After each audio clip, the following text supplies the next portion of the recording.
Hey guys, welcome to Tars37. Today I'm reviewing this, which is the DC Multiverse Zack Snyder Justice League Speed Force Flash. So really cool, really blessed to be on this day. This is a Target exclusive. Wasn't expecting to see it in stores. I thought it was going to be online only, but it's so cool. We got a nice review box. We got the Zsjl 2021 Speed Force Flash from Justice League, and then we got this cool artwork on the back, which is kind of different from the other Justice League movie stuff. This actually has the action figure as opposed to the actor, so that's kind of interesting. And yeah, overall it looks really good there. Here we have the base, which is included with every figure, and it looks pretty good. And then here we have the trading card. Now again, this is kind of weird because all these variants of the Justice League figures are typically like black and white posters of their original card, so it's kind of weird that they've used the actual action figure here. But either way, I really like the look of this card, and we have the bio there. I can't tell if that's the exact same one or not because I don't know where my other card is at the moment. I think it is, but I'm not sure. And then lastly, we get the 4 Speed Force effect pieces. These are the same ones we got with the other Flash, and they're really cool, and I like getting more of them.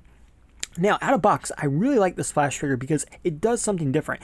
You know, obviously it has the new translucent feature, which I'll show off, but the paint job is so good here. The sculpt is also really nice. It definitely looks a lot like Zsjl to me, but like the paint is darker on this figure than the original. And you know, one of my biggest complaints with the original was it didn't look enough like the movie version. It didn't have the painted wires, which I don't like the wires, but it still just didn't look enough. But even though this is like, you know, more like based on the translucent, and the translucent looks so good, it looks like Speed Force Rain effects, I really like that they took time to give him a darker looking suit too, to make him closer to the movie. You can also see some of his like hands and fingers are translucent too, like his elbows, to really look like he's running.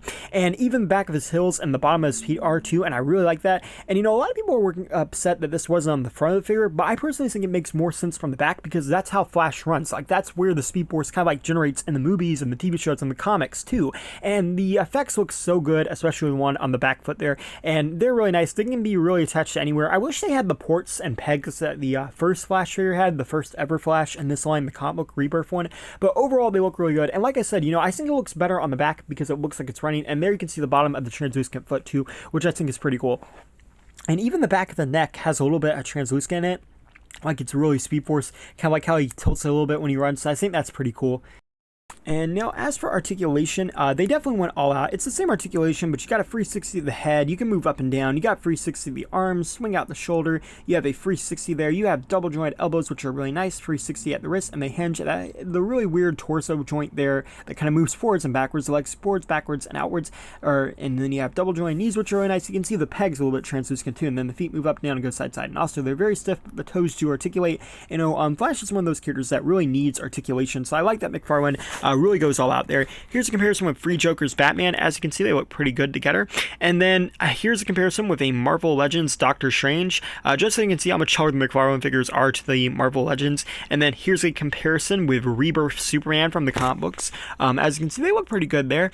And here's him knocking him over by mistake. And then here's a comparison with Batman from the Batman movie. As you can see, they look pretty good. I'm curious if we'll ever see these two interact, but it'll be interesting. And yeah, they look pretty good there in terms of height.